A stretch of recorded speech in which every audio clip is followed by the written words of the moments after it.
We all sat down, waited for 5 minutes, and he still wasn't there. Waited 10 minutes, and he still wasn't there. Had some coffee, and he still wasn't there. So we decided to start the meeting without him. And just as we were already having the meeting, 25 minutes had passed, this guy finally shows up, apologizes, but Swiss bankers don't forgive. No, they don't forgive. Things like that are not forgiven. In other words, they put a mark against his name. Every single person who was there. Lombard and Adi were there too. They're the juniors. Lombard Bank and Adi were at the negotiations. And they don't forgive things like that. This is just so you understand, so you know what it means to be late in Switzerland. It means disrespecting a person. And if you don't respect someone, why are you even meeting with them if you don't respect them? For the first time in 160 years, St. Petersburg will have a July flood. So here we go, major puns with cataclysms, pun-filled cataclysms with the weather. According to the city's chief meteorologist, Alexander Kolesov, this could happen as soon as Friday. The last time something like this happened was in July of 1965. Congratulations, my friends. Well, what can I say? A flood is a flood. There's nothing you can do about it. They do whatever they want. Why should you live in good conditions anyway? Let your basements all get flooded with water now. An increase in the westerly wind is expected, with gusts up to 25 meters per second, which could trigger flooding. This hasn't been triggered before, for 160 years. It hasn't been triggered, and such gusts have happened many times before. But now it will be triggered. They'll make it happen. No, they'll make it happen this time. The maximum possible water rise will be 190 centimeters. That means the water will rise by almost 2 meters. Kolesov clarified that now, for the first time in such a long period, there is a significant chance of flooding. Well then, get ready, residents of St. Petersburg, get ready for a flood. Water will flood your floors and erode the ground. Large buildings, high-rises, it's unlikely they'll remain unaffected either, so to speak, because the piles are being eroded, which means the stability of the buildings is compromised. If you think that in the last 30 years they've built very reliable houses, allow me to doubt that. Lately, houses have been built like greenhouses, cardboard houses. Even though sometimes they're made of brick, it's still cardboard. Basically, a gust of wind and that's it. Remember how the wolf blew on the 3 little pigs' houses? It's the same now. A gust of wind and all the houses will fall apart. In Paris, a surgeon who had claimed Brigitte Macron was undergoing a transgender transition fell out of a window. And so, all the secrets of the Parisian authorities are coming to light. And not just Parisian, but American as well. All of this is present in our lives too. So, you think a husband and wife are walking together? That's your president. But actually, it's 2 men walking. But one is wearing a skirt and a wig. Beautiful? Beautiful, of course. It's all normal, friends. It's all completely normal. We're already used to it. Our brains are becoming rotten and twisted. They don't perceive anything. There's something abnormal. It seems to them that this is how it should be. And there's nothing left to resist. Tolerance. And so it happened. The surgeon who performed operations on this Brigitte was turning her from a boy into a man. Or rather, he was turning a boy into a woman. Parisian plastic surgeon François Favot, known for his scandalous statement about France's First Lady Brigitte Macron, was found dead in Paris. The doctor's body was found near his home. He fell out of a window of his own apartment. Well, that's how it is, yes, friends. Of course, it's a tragedy, but that's how we live. All the people who transferred money abroad, the party's gold, they all fell out of windows here. Do you remember those times, the 90s? And how many people fell out of apartments back then? That's just the ones we know about, the ones that were written about. And there were those we don't know about. Earlier, Favor stated that he had received confidential documents from his former colleague Surgeon Patrick, confidential documents from Bowie. They contained information about the physical changes Macron underwent during gender reassignment surgery. Favor claimed that he worked with Bowie at the American hospital in Paris, and that Bowie gave him information about patients, including the president's wife. Regarding this, the doctor was preparing a major interview for interested parties. On the issue of pressure? So why announce it at all? Well, how else are you going to gather the press, and a big one at that? So he made the announcement and then fell out of a window. The sister of the deceased does not rule out a connection between Favre's death and the planned exposé about Emmanuel Macron's wife. Previously, claims about Brigitte Macron have never received official confirmation and have always been denied by the entourage of the Élysée Palace. The circumstances of Favre's death are being investigated. So power for pleasure, that's what it's like. It also comes with all sorts of skeletons in the closet that no one intends to reveal, that are actually being hidden. And if someone tries to get at their skeletons in the closet, they'll end up out the window of their own home. Windows that maybe were never even opened, or maybe they were. It doesn't matter. A surgeon has dropped out in Paris. That's what people are talking about now. So that's the news. Of course, it's complicated. Look, the court has allowed Russians to ignore minor mistakes in their foreign passports. How does that work? Well, it's strange, isn't it? A foreign passport used to be something that was checked extremely thoroughly. If there was a mistake in a foreign passport, it would be immediately annulled and they would issue a new one. But now it's the court. The court has allowed Russians not to notice it. But what court is this? Which court? Can it even do that? Does this court even have the right? The ceiling collapsed in the food court. In a shopping mall in the city of Nayagan, in Khanty-Mansi Autonomous Okrug, due to heavy rain. Liverpool and Portugal national team footballer Diogo Jota died in a car accident. He was 28 years old. Azerbaijan's losses from refusing to trade with Russia were estimated at $1.2 billion. The price of Bitcoin has risen. In the State Duma, they proposed to bring back a 50% discount on traffic fines for quick payment. Well, these are just ordinary things, our usual news. In India, engineers were fired after building a bridge with an almost 90-degree turn. A bridge with a 90-degree turn. And what do you think? Are they going to rebuild it? They were fired. They weren't executed. They were fired.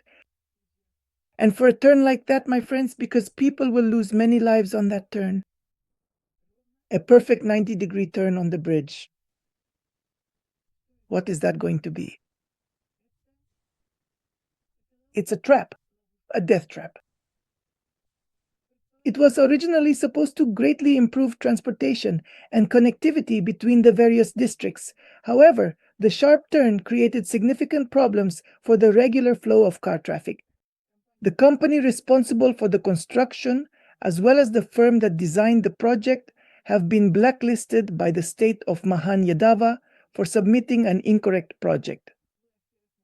The authorities are considering acquiring additional land to change the turn and make it safer for traffic. Now our Indians have gone to do the construction. Russian construction companies are now hiring Indians. Voila! Do you all understand? I probably don't even need to draw any conclusions for you right now to understand what kind of builders these Indians might be. And Russia hired Indian builders because they don't have enough of their own. All their own men have left. For meat assaults. Those were their own builders, their men. So if that's how they build, what are they like in everyday life, these Indians? Every nationality, every people has its own culture, its own way of communicating. And here, our white girls, yes, will be given Indian boys. Well, some people write to me in the comments, there are some good-looking ones among them. Good looking doesn't mean smart. And these good looking ones will be building bridges with 90-degree turns. They plan to fine public transport for being late. The bill was submitted to the State Duma. As stated in the document, they will be punished for disrupting the schedule. The measure will affect regular transportation by road and surface transport. That is, buses, trolleybuses, trams, commuter trains, and trains. For legal entities, the fine can reach up to 30,000 rubles. While there are generally no problems with railway transport and the schedule is followed, other types often experience disruptions. Deputies explain the need for fines by the increase in complaints from Russians. The lateness limit. They propose to set it for city transport at no more than 15 minutes. That's a lot. 15 minutes for city transport is a lot. After all, it can be arranged so that the delay is no more than 3 or 4 minutes, 5 minutes at most, but 15 minutes is way too much. Why does transport in Switzerland run by the minute? Right on the dot. Why? And when, for example, other trains arrived that didn't quite fit the precise Swiss train schedule, they were simply excluded or assigned to less direct detour routes.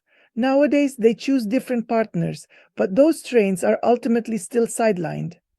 In other words, they can't pass through. If you're late, then you have no business there, because after that, those passengers, it's the passenger flow that's valued here. It's very important, so those passengers might miss their next train. As a result, the next train might be in an hour, and every passenger would have to wait.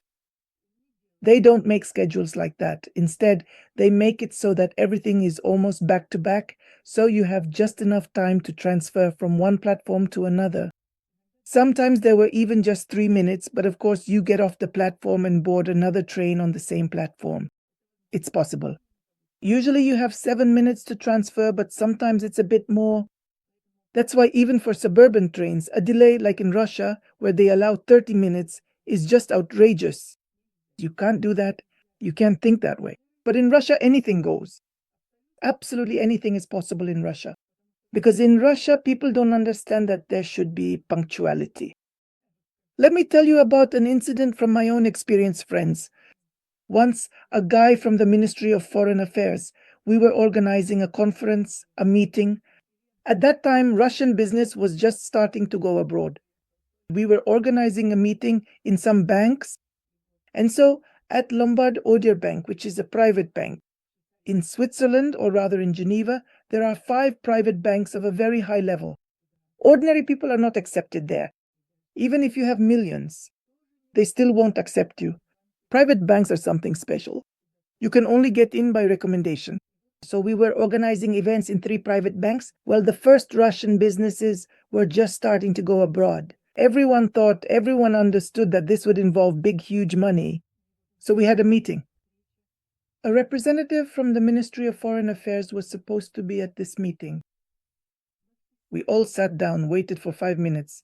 He didn't show up. We waited 10 minutes, still no sign of him. We had some coffee. He still wasn't there. So we decided to start the meeting without him. And when we were already in the middle of the meeting, 25 minutes had passed. This guy finally shows up, apologizes, but Swiss bankers don't forgive. No, they don't forgive. Things like that are not forgiven. In other words, they put a mark against his name. Everyone who was there, Lombard, Adi, these are the children, the Lombard Bank, Adi, they were all at the negotiations, and they don't forgive things like that. This is so that you understand, so that you know that what does it mean to be late in Switzerland? It means you don't respect the person. And if you don't respect someone, why are you even meeting with them if you don't respect them? Or do you think you have urgent matters, that you're such an important representative of the foreign ministry, while financiers who have spent centuries building their reputations, the wealthiest people on our planet, suddenly have plenty of time to wait for you? You see, that's how they think. But how do you think when you're late to some event? Do you assume people can just wait for you? Why on earth should anyone wait for you?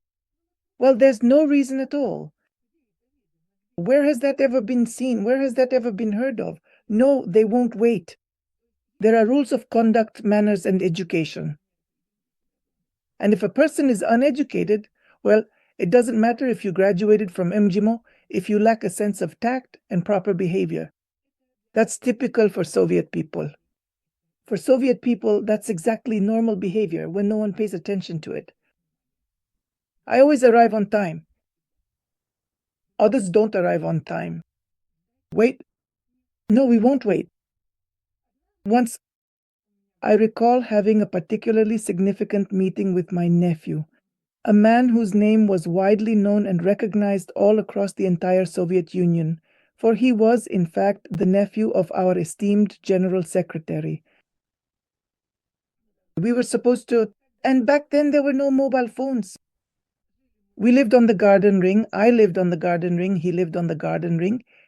Only he was about 15 or 20 minutes away from me. It was all along the Garden Ring. You just get on a bug or a number 10 and go. And I arrived at the place. He wasn't there. I arrived at the place. He wasn't there. I was a young girl, 19 years old. And he was already a man of age, much older than me. I waited for 5 minutes. I thought, well, Boris will come running any minute now. Boris will be here soon. Boris was a handsome guy, about 2 meters tall. A real blonde, blue eyes and all. And still he didn't show up, just didn't show up. 10 minutes passed, nothing. 15 minutes went by and Boris still wasn't there. And it was cold winter time. So I got on the bus and went home. Well, like I said, we both lived near the ring road, both him and me. So there was no need for the metro or anything else. It was all easy. Thank God the buses ran fine and often. The Garden Ring was very well serviced. This was still in old Moscow. I got home and burst into tears out of resentment. I cried out of resentment. And my sister said Boris called and said that someone had suddenly come to see him and he couldn't leave the house, but now he could meet me. And that incident was the reason I never married Boris. That incident had a strong impact on me. Yes, of course I was hurt. Friends, I was hurt. But it was, let's say, on the level of sentimental feelings. You might say, yes, it's like a fiancé and a bride. It's a relationship, nothing of the sort. This is life. These are very important moments in your life. If a person allows themselves to disrespect you when you are in the status of a bride, and he didn't respect you then, sorry friends, it means there won't be any respect going forward either. That's why it's better to break up with such a person right at the very first stage. Yes, we stayed friends, but later he also came to New York for me. That is, this was in Russia. I got married, he got married, and he came to New York. We all still kept in touch there. That very situation, when I waited for him at the bus stop for 15 minutes on a cold winter evening, actually influenced my decision about continuing a relationship with him. That's how it was. That's what punctuality means. And I want to tell you, you see, not all Soviets are the same. At that time, it was important to me. And what about you? Would you have waited for Brezhnev's nephew, the General Secretary's nephew, just because he was Brezhnev's nephew? I decided, no, I don't need that. Yes, maybe it was foolish of me. Maybe my life would have turned out differently. But I decided that I didn't need it. I left. Punctuality is always respect for each other. Punctuality is respect. First of all, it is internal punctuality and respect for oneself. So that later they don't have to wag their asses or wag their tails, right? Making excuses. Why, when you can show up for a date on time? I am Tanya Karatsuba Seidbergan. July 3rd, 2025. Write to me, what would you have done? Am I right or wrong? What do you think? No need for lofty, pompous speeches. There's no point in that, friends. Each of you, just ask yourself and say, what would you have done? The same as I did, or differently. And honestly, openly look into your own soul. Are you being sincere with yourself? Yes? Deal? Write to me. Friends, I have found a new platform. A new platform for posting videos in Russia and possibly in other countries as well. YouTube channels and YouTube programs are currently unavailable. This is a new platform called NewsRocks, which allows you to post videos without censorship. No, of course, nothing illegal should be there, I suppose, but basically it's uncensored. I've started to get the hang of this platform. Right now, I'm advertising myself. On this platform, you can join too if you also want to post videos. And so that people watch them not on YouTube. Come check it out. Come join, start your own channels. Very soon I'll share a link to my page on this platform. That is, my site will be there. My site along with my videos. Come subscribe. Right, let me know how it works for you.